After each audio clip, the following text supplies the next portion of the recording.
الحمد لله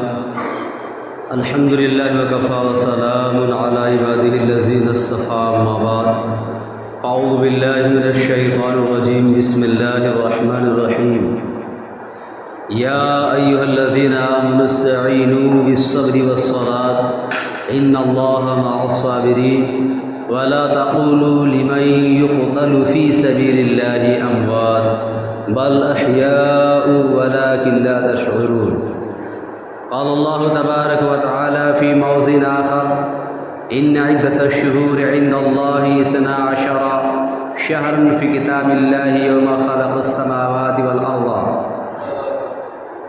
منها 4 حرم ذلك الدين القيم صدق الله العظيم قال النبي صلى الله عليه وسلم أفضل الصيام بعد رمضان شهر الله المحرم قال النبي صلى الله عليه وسلم في موضع آخر صيام يوم عاشوراء أحتسب أن يكفر السنة التي قبله قال النبي صلى الله عليه وسلم في موضع آخر من وسع على عياله في النفقة يوم عاشوراء وسع الله عليه سائر سنته او کما قال علیہ الصلاۃ والسلام۔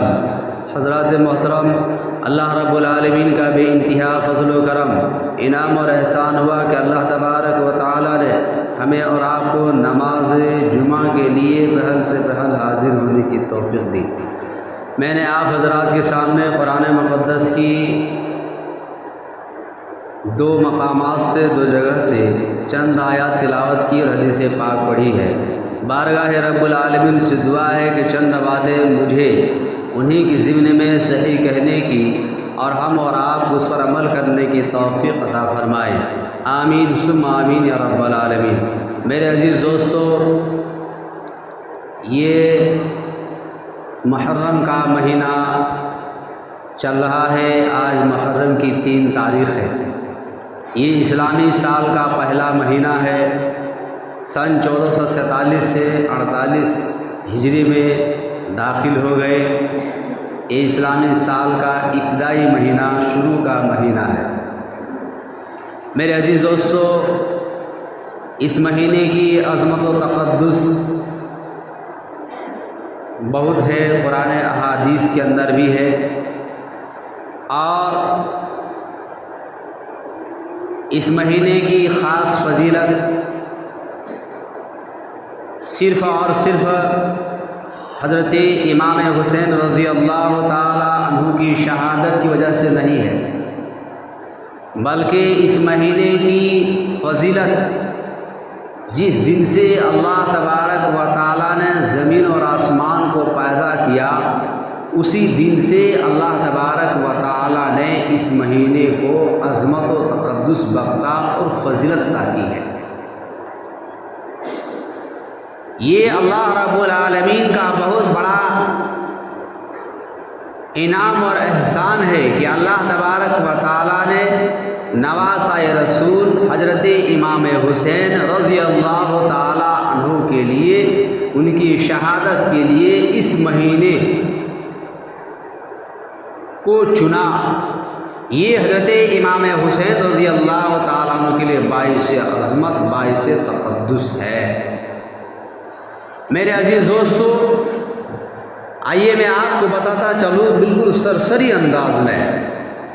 سورہ توبہ آیت نمبر 36 میں اللہ رب العالمین ارشاد فرماتا ہے، ان عدۃ الشہور عند اللہ 12 شہرا فی کتاب اللہ یوم خلق السماوات والارض، کہ اللہ تبارک و تعالیٰ کے نزدیک، بے شک اللہ رب العالمین کے نزدیک سال کا 12 مہینہ ہوتا ہے۔ ایک سال میں 12 مہینہ ہوتا ہے۔ اگر اس میں تفصیلی گفتگو کی جائے لمبا وقت چاہیے۔ بہرحال اللہ رب العالمین کے نزدیک سال کا 12 مہینہ ہوتا ہے۔ منہا 4 حرم، اللہ تبارک و تعالیٰ نے ان 12 مہینوں میں سے 4 مہینوں کو عظمت و تقدس بخشا، حرمت والا مہینہ قرار دیا۔ منہا 4 حرم، حرمت والا مہینہ، 4 کے معنی 4 آتا ہے، اور حرمت یہاں وضاحت کے ساتھ لفظ آ رہا ہے، منہا 4 حرم، کہ بے شک اللہ کے نزدیک سال کے 12 مہینہ ہوتے ہیں، اور ان 12 مہینوں میں سے 4 مہینہ حرمت والا مہینہ ہے، عظمت والا مہینہ ہے، تقدس والا مہینہ ہے، برکت والا مہینہ ہے، فضیلت والا مہینہ ہے۔ ہاں وہی ذالک دین القیم، اور یہی صحیح دین ہے۔ میرے عزیز دوستو، ان 4 حرمت والے مہینوں میں سے ایک ماہ رجب کا مہینہ ہے، وہ مہینہ عظمت والا مہینہ ہے، برکت والا مہینہ، فضیلت والا مہینہ ہے۔ اسی طرح ذی القعدہ کا مہینہ ہے، ذی الحجہ کا مہینہ ہے، اور یہ محرم کا مہینہ ہے۔ یہ 4 مہینے کو اللہ رب العالمین نے حرمت والا مہینہ قرار دیا ہے۔ محرم کے معنی آتے ہیں معزز کے، محترم کے، عظمت کے۔ یقیناً یہ مہینہ ان 4 مقدس مہینوں میں سے ایک مہینہ ہے جس کو اللہ رب العالمین نے حرمت والا مہینہ قرار دیا ہے۔ اس مہینے کی فضیلت احادیث مبارکہ کے اندر بھی ہے۔ اللہ رب العالمین نے بھی اس کی فضیلت عطا کیا ہے۔ انبیاء سابقین، حضرت مفتی شفیع صاحب رحمۃ اللہ علیہ لکھتے ہیں کہ انبیاء سابقین، تمام انبیاء علیہ السلام کا یہ متفقہ علیہ فیصلہ ہے، اس بات پر متفقہ علیہ فیصلہ ہے کہ یہ مہینہ عظمت والا مہینہ ہے، یہ مہینہ عظمت والا مہینہ ہے۔ اس پر تمام انبیاء علیہ السلام، انبیاء سابقین میں سے سب کا متفقہ علیہ فیصلہ ہے، اور اس کی عظمت اور اس کی فضیلت کے بارے میں وہ اہتمام بھی کیا کرتے تھے، اور اس کے جو ہے صحابہ رسول کو اور اپنے ماننے والوں کو اس میں ترغیب بھی دیا کرتے تھے۔ میرے عزیز دوستو، اسلاف، ہمارے اکابرین اور اسلاف کی تاریخ کو اٹھا کر کے دیکھیں۔ ہمارے اسلاف اور اکابرین اور بزرگان دین کا 3 سال میں 3 عشرے کو بہت زیادہ ترجیح دیا کرتے تھے۔ ایک رمضان مبارک کا آخری عشرہ، اور دوسرے نمبر پر ذی الحجہ کا پہلا عشرہ، اور تیسرے نمبر پر ماہ محرم کا پہلا عشرہ۔ یہ 3 عشرے کو اکابرین اور سلف صالحین بہت زیادہ ترجیح دیا کرتے تھے۔ عبادات کے اندر بکثرت سے اور دیگر اعمال خیر کے اندر کثرت سے جو ہے سبقت کیا کرتے تھے۔ میرے عزیز دوستو، آئیے میں آپ کو بتاتا چلوں یہ اس مہینے کے اندر، اور خصوصاً اس مہینے کی 10 تاریخ کی کیا فضیلت ہے۔ آقا دو جہاں تاجدار مدینہ محمد عربی صلی اللہ علیہ وسلم روایت کرنے والے حضرت عبداللہ ابن عباس رضی اللہ تعالی عنہما ہے، وہ روایت فرماتے ہیں کہ آقا دو جہاں تاجدار مدینہ محمد عربی صلی اللہ علیہ وسلم جب مکۃ المکرمہ سے ہجرت کر کے مدینہ طیبہ تشریف لے گئے تو وہاں کے لوگوں کو، یہودیوں کو دیکھا کہ وہ لوگ 10 محرم کی تاریخ کو روزہ رکھتے ہیں۔ اللہ کے حبیب سرکار دو عالم صلی اللہ علیہ وسلم نے ان سے پوچھا، آج کی تاریخ کو جو تم روزہ رکھتے ہو، یہ تمہاری آسمانی کتابوں میں یا تمہاری کتابوں توریت اور انجیل میں اس کی کیا خصوصیت ہے، اس کی کیا اہمیت ہے؟ وہ یہودی لوگ جواب دیتے ہیں، اس کی خصوصیت یہ ہے کہ 10 تاریخ کو، محرم کی 10 تاریخ کو، یوم عاشوراء کے دن حضرت موسیٰ علیہ السلام کو فرعون ظالم بادشاہ سے نجات ہوئی تھی۔ اس فرعون خدا کا دشمن وہ سمندر میں غرق ہوا تھا، ان کا قوم غرق ہو گیا تھا، موسیٰ علیہ السلام کو نجات ہوئی تھی۔ موسیٰ علیہ السلام اس کے شکرانے کے طور پر، اس انعام کے طور پر حضرت موسیٰ علیہ السلام نے یوم عاشوراء کے دن 10 محرم کی 10 تاریخ کو روزہ رکھا تھا، اس لیے آج کی تاریخ کو ہم روزہ رکھتے ہیں۔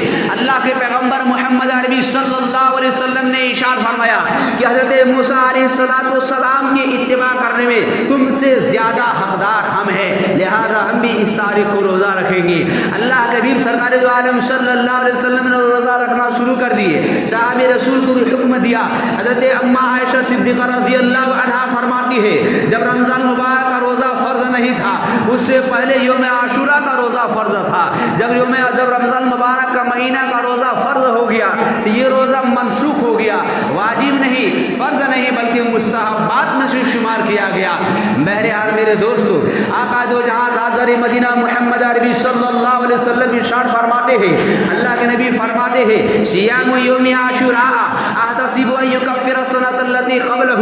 اللہ کے پیغمبر فرماتے ہیں، جو یوم عاشوراء کے دن 10 محرم کی تاریخ کو روزہ رکھے گا، اللہ کے بھی فرماتے ہیں مجھے امید ہے کہ اللہ تبارک و تعالیٰ اس کے اگلے تمام گناہوں کو معاف فرما دے گا۔ صحابہ رسول رکھنے لگے، اللہ کے بھی رکھنے لگے۔ صحابہ رسول نے ایک مرتبہ سوال کیا، یا رسول اللہ صلی اللہ علیہ وسلم یہودی لوگ آج کے دن یوم عاشورہ کے 10 محرم کی تاریخ کو بڑا ہی عظمت والا دن سمجھتے ہیں اور جس کی وجہ سے خصوصیت سے وہ لوگ ایک دن روزہ رکھتے ہیں. یا رسول اللہ ہماری تشابہ اس کے ساتھ لازم آتا ہے. اللہ کے پیغمبر محمد عربی صلی اللہ علیہ وسلم نے ارشاد فرمایا انشاءاللہ آئندہ سال ہم 9 تاریخ کو بھی روزہ رکھیں گے یا 9-10 کو رکھیں گے یا 10 اور 11 کو رکھیں گے تاکہ یہودی کی مخالف ہو جائے. تو گویا یوم عاشورہ کا روزہ 9-10 کو رکھیں یا 10-11 کو رکھیں, جمعرات جمعہ یا جمعہ سنیچر, اس کی بہت فضیلت ہے. اللہ کے نبی سرکار دو عالم صلی اللہ علیہ وسلم ارشاد فرماتے ہیں پورے مہینے کے بارے میں افضل الصیام بعد رمضان شہر اللہ المحرم. اللہ کے پیغمبر محمد عربی صلی اللہ علیہ وسلم ارشاد فرماتے ہیں رمضان المبارک کے بعد جس مہینے میں روزہ رکھنے میں سب سے زیادہ ثواب, رمضان المبارک کے مہینے کے بعد جس مہینے میں جس مہینے میں سب سے زیادہ روزہ رکھنے میں اجر اور انعام ہے اور وہ ہے شہر اللہ محرم, وہ محرم کے مہینے. پورے مہینہ چاہے رکھیں, چاہے کسی دن رکھیں کسی دن چھوڑ دیں, لیکن جب یوم عاشورہ کا روزہ رکھیں تو 9-10 یا 10-11. بہرحال میرے دوستو آئیے میں آپ کو بتاتا چلوں 10 محرم جس کو یوم عاشورہ کے نام سے یاد کیا جاتا ہے احادیث کے اندر ہے اور اس کی کیا فضیلتیں ہیں, 10 محرم کی کیا فضیلتیں ہیں, یوم عاشورہ کی کیا فضیلتیں ہیں. آئیے میں آپ کو بتاتا چلوں. تاریخ کی اوراق کو کھولا جائے تو جھنجھوڑا جائے, پتہ چلتا ہے کہ جب اللہ تبارک و تعالیٰ نے آسمان اور زمین اور قلم کو پیدا کیا وہ یوم عاشورہ کے دن 10 محرم کا دن تھا. جب اللہ تبارک و تعالیٰ نے حضرت آدم علیہ السلام کو پیدا کیا وہ 10 یوم عاشورہ کا دن 10 محرم کا دن تھا. یکے بعد دیگر آج بتاتا چلوں حضرت آدم علیہ السلام اما ہوا یہ دونوں کے دونوں دنیا کے اندر آئے. آدم علیہ السلام سراندی جو سری لنکا میں اس وقت ہندوستان کے اندر تھا, اما ہوا کو جدہ پر اتارا. حضرت آدم علیہ السلام 307 تک روایات کے اندر آتا ہے روتے رہے. 307 تک ہونے کے بعد جب اللہ تبارک و تعالیٰ نے حضرت آدم علیہ السلام کی دعا کو قبول کیا وہ یوم عاشورہ کا دن محرم کا 10 تاریخ تھا. آئیے میں آپ کو بتاتا چلوں حضرت اما ہوا حضرت آدم علیہ السلام ان دونوں کی طویل جدائی کے بعد جو ملاقات ہوئی وہ یوم عاشورہ کا دن تھا محرم کے 10 تاریخ. بہرحال آئیے میں آپ کو بتاتا چلوں حضرت یونس علیہ السلام مچھلی کے پیٹ سے نکلے وہ یوم عاشورہ کا دن تھا. حضرت یونس علیہ السلام کی قوم کی دعا قبول ہوئی وہ یوم عاشورہ کا دن تھا. حضرت نوح علیہ السلام کی کشتی کنارے پر لگی وہ یوم عاشورہ کا دن تھا. میرے دوست حضرت سلیمان علیہ السلام کے بارے میں آتا ہے کہ وہ وہ ملک کا عظیم بادشاہ گزرے ہیں, سلطنت کا اللہ نے اس کو عظیم بادشاہ بنایا اور کسی مصلحت سے اللہ تبارک و تعالیٰ نے اس کی بادشاہیت کو چھین لی اور بادشاہیت کو چھیننے کے بعد دوبارہ جو حضرت سلیمان علیہ السلام کو بادشاہیت ملی وہ یوم عاشورہ کا دن تھا. حضرت ادریس علیہ السلام کو اللہ رب العالمین نے پیدا کیا وہ یوم عاشورہ کا دن تھا. حضرت عیسیٰ علیہ السلام کو اللہ نے پیدا کیا وہ یوم عاشورہ کا دن تھا. حضرت عیسیٰ علیہ السلام کی قوم نے جب اس کو سولی پر چڑھانے کے لیے مکمل ارادہ کر لیا لوگوں نے, اللہ رب العالمین نے حضرت عیسیٰ علیہ السلام کو آسمان پر اٹھا لیا زندہ وہ یوم عاشورہ کا دن تھا. حضرت یوسف علیہ السلام کو کنویں میں ڈالا گیا, ان کے بھائیوں نے ڈالا اور ڈالنے کے بعد جب حضرت یوسف علیہ السلام کنویں سے نکلے وہ یوم عاشورہ کا دن تھا. حضرت یوسف علیہ السلام جیل میں پہنچے, جیل سے جب رہائی ہوئی وہ یوم عاشورہ کا دن تھا. جس دن حضرت یوسف علیہ السلام بادشاہ بنے وہ یوم عاشورہ کا دن تھا. حضرت یوسف علیہ السلام کے والد محترم یعقوب علیہ السلام اپنے بیٹے یوسف علیہ السلام کے غم سے جدائی میں روتے روتے حضرت یعقوب علیہ السلام کی آنکھوں کی روشنی زائل ہو گئی تھی, دکھائی نہیں دے رہا تھا. حضرت یعقوب علیہ السلام کی آنکھوں کی روشنی جو لوٹ کر کے آئی وہ یوم عاشورہ کا دن تھا. حضرت یعقوب علیہ السلام اور ان کے بیٹے یوسف علیہ السلام یہ دونوں باپ بیٹی کی ملاقات ہوئی وہ یوم عاشورہ کا دن تھا. حضرت اسماعیل علیہ السلام پیدا ہوئے وہ یوم عاشورہ کا دن تھا. حضرت ابراہیم علیہ السلام کے لیے نار نمرود کو اللہ رب العالمین نے گل گلزار بنایا گیا وہ یوم عاشورہ کا دن تھا. حضرت موسیٰ علیہ السلام کو فرعون ظالم بادشاہ کی قوم سے نجات ہوئی وہ یوم عاشورہ کا دن تھا. حضرت جو فرعون خدا کا دشمن جو سمندر میں غرق ہوا وہ یوم عاشورہ کا دن تھا. آئیے میں آپ کو بتاتا چلوں حضرت موسیٰ علیہ السلام کو کتاب التوریت ملی وہ یوم عاشورہ کا دن تھا. آقا دو جہاں تاجدار مدینہ محمد عربی صلی اللہ علیہ وسلم پر پہلی مرتبہ جب حضرت جبریل علیہ السلام دنیا میں تشریف لائے آقا دو جہاں تاجدار مدینہ محمد عربی صلی اللہ علیہ وسلم کے پاس، تو وہ یوم عاشورہ کا دن تھا۔ آسمان سے سب سے پہلے جو بارش ہوئی وہ یوم عاشورہ کا دن تھا۔ آئیے میں آپ کو بتاتا چلوں، آقا دو جہاں تاجدار مدینہ محمد عربی صلی اللہ علیہ وسلم کے لیے مقام محمود کا فیصلہ کیا گیا وہ یوم عاشورہ کا دن تھا۔ آقا دو جہاں تاجدار مدینہ محمد عربی صلی اللہ علیہ وسلم کا نکاح حضرت عائشہ خدیجہ رضی اللہ تعالی عنہا کے ساتھ ہوا وہ یوم عاشورہ کا دن تھا۔ آقا دو جہاں تاجدار مدینہ محمد عربی صلی اللہ علیہ وسلم کے نواسے حضرت امام حسین رضی اللہ تعالیٰ عنہ شہید ہوئے وہ یوم عاشورہ کا دن تھا۔ یکے بعد دیگر اگر تاریخ کی کتابوں کو جتنا ٹٹولیے گا اتنی تاریخ کی باتیں ملتی ہے۔ 10 محرم کی تاریخ کو بے شمار ایسی واقعات رونما ہوئے ہیں، واقعات پیش آئے ہیں جو 10 محرم کے 10 تاریخ کو ہوئے۔ تو میرے دوستو، تو 10 محرم کی فضیلت، یوم عاشورہ کی فضیلت پہلے سے ہے، اور میرے عزیز دوستو اس مہینے کی فضیلت ہے یکے بعد دیگر۔ اگر ایک ایمان والا، آپ لوگوں نے سنا ہوگا کہ حضرت علی رضی اللہ تعالیٰ عنہ حضور پاک صلی اللہ علیہ وسلم کے داماد ہیں، اور حضرت حسن اور حسین رضی اللہ عنہما کے والد محترم ہیں۔ حضرت علی رضی اللہ تعالیٰ عنہ کا نکاح حضرت فاطمہ رضی اللہ تعالیٰ عنہا سے اس محرم کے مہینے میں ہوتا ہے۔ حضور پاک صلی اللہ علیہ وسلم نے اپنی بیٹی کا نکاح اس مہینے میں کیا، اور حضرت صفیہ رضی اللہ تعالیٰ عنہا سے حضور پاک صلی اللہ علیہ وسلم کا نکاح بھی اسی مہینے میں ہوا۔ میرے دوستو، اس مہینے کی بے شمار فضیلتیں ہیں، اس کی عظمت ہے، اس کی تقدس ہے۔ اس میں ذکر اذکار کثرت سے کیا جائے، قرآن کریم کی تلاوت کثرت سے کی جائے، نماز کی جو ہے پابندی کی جائے، اور نوافل کی کثرت سے اہتمام کیا جائے، ذکر اذکار میں مشغول ہو جائے، اور صدقہ و خیرات اور راہ اللہ میں تصرف کیا جائے۔ یکے بعد دیگر ہر ایک کار خیر کی فضیلت اس ماہ مقدس میں زیادہ ہے۔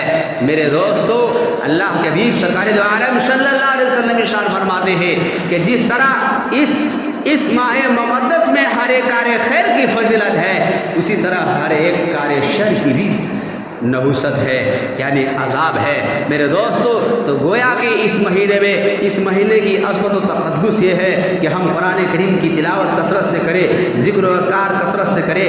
اللہ بھی فرماتے ہیں ایک ثواب کو دگنا اللہ رب العالمین عطا فرماتا ہے، ڈبل ثواب ملتا ہے اور مہینوں کے مقابلے میں۔ اگر آپ ایک قرآن مکمل کو، ایک قرآن کریم کو دوسرے مہینے میں آپ مکمل کرتے ہیں تو آپ کو ایک قرآن کا ثواب، جسے قرآن کریم کی روشنی میں آپ کو 10 کا ثواب اگر مل رہا ہے، لیکن وہی اگر قرآن کریم کی آپ ایک تلاوت ایک مرتبہ مکمل کرتے ہیں اس مہینے میں تو ایک کے بجائے 2 گویا کہ 20۔ اور اسی طرح میرے دوستو، یقیناً جس مہینے کے اندر ایک عمل کی بہت زیادہ فضیلتیں ہیں، اور خاص کر کے یوم عاشورہ کے دن ایک بات اور بتا دیتا ہوں۔ اللہ کے نبی سرکار دو عالم صلی اللہ علیہ وسلم ارشاد فرماتے ہیں من وسع علی عیالہ فی النفقۃ یوم عاشوراء وسع اللہ علیہ سائر سنتہ۔ اللہ کے حبیب سرکار دو عالم صلی اللہ علیہ وسلم ارشاد فرماتے ہیں جو یوم عاشوراء کے دن دسترخوان کو وسیع کرے گا، دسترخوان کو وسیع کرے گا، کشادہ کرے گا۔ کیا مطلب؟ یہ 2 ہاتھ کا دسترخوان ہے، اس کو 4 ہاتھ کیا جائے، یا 4 ہاتھ کا 5 فٹ کا تھا اس کو 10 فٹ کیا جائے۔ وسیع کرنے سے مراد کھانے پینے کی انتظامات میں وسیع کرے، کشادہ کرے، وسیع کرے، کھانے پینے میں تصرف۔ موسع علی عیالہ، جو شخص یوم عاشوراء، جو شخص اپنے اہل و عیال پر یوم عاشوراء کے دن فی النفقۃ خرچ کرے، اللہ کے نبی سرکار دو عالم صلی اللہ علیہ وسلم ارشاد فرماتے ہیں وَصَّى اللَّهُ عَلَيْهِ سَائِرَ سَنَتِهِ، اللہ تبارک و تعالیٰ اس دن کی برکت سے پورے سال کے کھانوں میں برکت عطا فرماتا ہے، پورے سال کے کھانوں میں کہتا ہے برکت عطا فرماتا ہے۔ میرے دوستو، حضرت یونس علیہ السلام، اس کی قوم، جب حضرت یونس علیہ السلام اپنے قوم کو دین کی باتوں کو دعوت دیتے رہے، لوگ ایمان نہیں لائے، یونس علیہ السلام نے غصے میں آ کر کے کہہ دیا کہ تم جو ہے اللہ کا عذاب 40 دن کے اندر آئے گا، تاریخ طے کر دی کہ 40 دن کے اندر اللہ کا عذاب آئے گا۔ دیکھیے اس بات سے بتانے کا اصل مقصد کیا ہے کہ یونس علیہ السلام نے جب یہ کہا کہ اللہ کا عذاب آئے گا تو لوگوں نے کہا کب آئے گا، بہت دن ہو گیا ہے نہیں آ رہا ہے، آپ ہمیشہ ڈراتے رہتے ہیں، کہا آئے گا 40 دن کے اندر آ جائے گا۔ تو یونس علیہ السلام جب تقریباً 40 دن کے قریب ہونے لگے اور عذاب الہی کا کوئی آثار دکھائی نہیں دے رہا تو یونس علیہ السلام بستی کو چھوڑ کر کے باہر نکل گئے، بستی کو چھوڑ کر کے باہر نکل گئے۔ بات لمبی ہے، بچے بھی ساتھ میں تھے، کیا واقعہ پیش آیا، بہرحال باہر نکل گئے اور جب وہ سمندر کے کنارے آیا تو کشتی پر سوار ہو گیا، وہ بات وہی رہی۔ اب یہاں سے ان کی قوم جب 40 دن ہو گیا، جس دن 40 دن ہو گیا تو ان لوگوں کو عذاب الہی کے آثار نظر آنے لگا۔